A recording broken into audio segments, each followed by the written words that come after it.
এই is IPS অফিসাররা এদেরকে যে ভাষায় আপনি জনসমক্ষে দাঁড়িয়ে তুই তাকারি করছেন, ধমকাচ্ছেন, চমকাচ্ছেন, তাদের সাধারণ মানুষের প্রতি এদের আর কোনো কথা, আর কোনো কর্তৃত্ব আগামী চলতে পারবে না। আপনার পুলিশ বাহিনী ব্যর্থ কেন? আপনি করেছেন, পঙ্গু করেছেন। আপনি পঙ্গু করেছেন বাংলার পুলিশ বাহিনীকে আপনার স্বার্থে। ছেড়ে দিন, বলে দিন কালকে যে আমি মমতা ব্যানার্জি ঘোষণা করছি, পশ্চিমবঙ্গের পুলিশ তোমরা স্বাধীনভাবে চলো, যেন অপরাধ বন্ধ হয়ে যায়। 7 দিনের মধ্যে অপরাধ বন্ধ হয়ে যাবে। দেখুন, আমি একটা কথা বলি যে আমার সবথেকে খারাপ লাগে যে ধরুন কেউ ডিএম, কেউ এসপি, তারা তৃণমূলের কোটাতে কিন্তু আইএস আইপিএস বা আইএফএস হয় না। ইউপিএসসি ক্লিয়ারেন্স করতে হয়। আজকে যে কোনো শিক্ষিত যুবকের, ভারতবর্ষের যে কোনো শিক্ষিত যুবকের অনেক পেশার মধ্যে কতগুলো ড্রিম প্রফেশন বলতে যাকে বুঝাই, স্বপ্নের পেশা যাকে বলতে বুঝাই আমরা, তার মধ্যে কিন্তু আইএস আছে, আইপিএস আছে, আইএফএস আছে। একটা ফরেন সার্ভিস, একটা পুলিশ সার্ভিস, একটা সিভিল সার্ভিস। ইউপিএসসি পাস করতে হয় তাদের।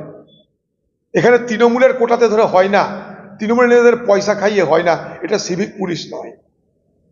সেই সমস্ত পুলিশের নেতৃত্বকে আমার খারাপ লাগতে পারে, পুলিশ আমাদের কথা শোনে না, আমাদের অনেক বিরক্তি আছে, তাদেরকে অপমান করার অধিকার আমাদের নেই। কিভাবে অপমান করছে? খোলা মঞ্চে তুই তাকারি, তুমি দেখে নিব, তাড়িয়ে দেবো, কি হচ্ছে এগুলো? আপনি খোলা মঞ্চে মানুষকে কি দেখাতে চাইছেন? আপনি দেখাতে চাইছেন আপনি প্রশাসন ঘরে কত কড়া। আরে বাপরে দিদি, কত কড়া দেখেছো? বকছে ডিএমকে, বকছে এসপিকে, মন্ত্রীকে বকছে। আপনি জানেন এদেরকে বকলে কিছু যায় আসে না, এরা আপনার কাছে মাথা নিচু করে থাকবে। তাই বেছে বেছে কতগুলো নির্জীব মন্ত্রী তাকে ধমকাচ্ছেন। অথচ আপনার রাজ্যে লুটপাট, চুরি চামারি, খুন হয়ে যাচ্ছে, কোনো মাথা ব্যথা নেই আপনার।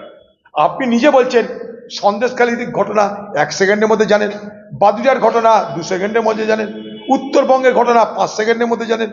15 বছর ক্ষমতা আপনার কত সেকেন্ড পার করেছেন যোগ করে নিন।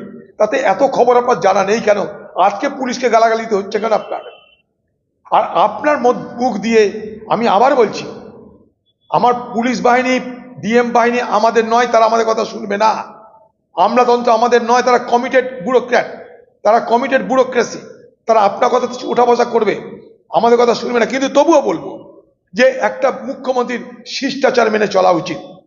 এই আইএস আইপিএস অফিসাররা এদেরকে যে ভাষায় আপনি জনসমক্ষে দাঁড়িয়ে তুই তাকারি করছেন, ধমকাচ্ছেন, চমকাচ্ছেন, তাদের সাধারণ মানুষের প্রতি এদের আর কোনো কথা, আর কোনো কর্তৃত্ব আগামী চলতে পারবে না।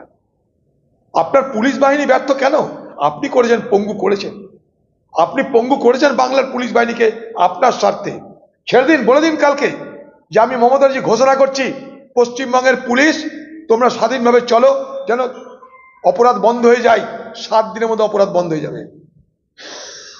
মিলিয়ে নিন, চ্যালেঞ্জ করছি আপনাকে, আপনি বলুন।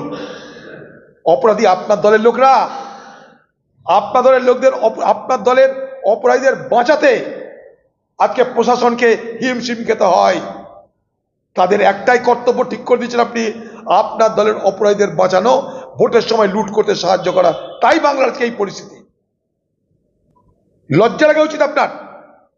আপনি অফিসারদের, মন্ত্রীদের পাবলিকের সামনে তুই তুকারি, দেখে নিব, এই করে নিব, ধমকানি চমকাচ্ছেন কেন? বিধানসভার যে ডিবেট হয়, বিতর্ক হয়, ভারতবর্ষ পশ্চিমবঙ্গের বিধানসভার যে বিতর্ক, সেটা টিভিতে দেখানো হয় না কেন? জি কর কাণ্ডে ছেলেমেয়েরা যারা আন্দোলন করছিল তাদের সঙ্গে আপনার আলোচনা, সেটা টিভিতে দেখানো হয় না কেন? তখন আইনের ফ্যাকড়া তোলেন আপনি। কিন্তু প্রশাসনিক বৈঠকে যেখানে আপনার অনেক কথা গোপন থাকা উচিত, সেগুলোকে আপনি ইচ্ছা করে, নাটক করে, মানুষের ক্ষোভ যাতে এই সরকারের উপর না থাকে সেটাকে ধামাচাপা দেওয়ার জন্য আপনি কি দেখান? আমি কড়া দিদিমণি, আমি সেলাই করা দিদিমণি নয়, আমি একজন কড়া দিদিমণি।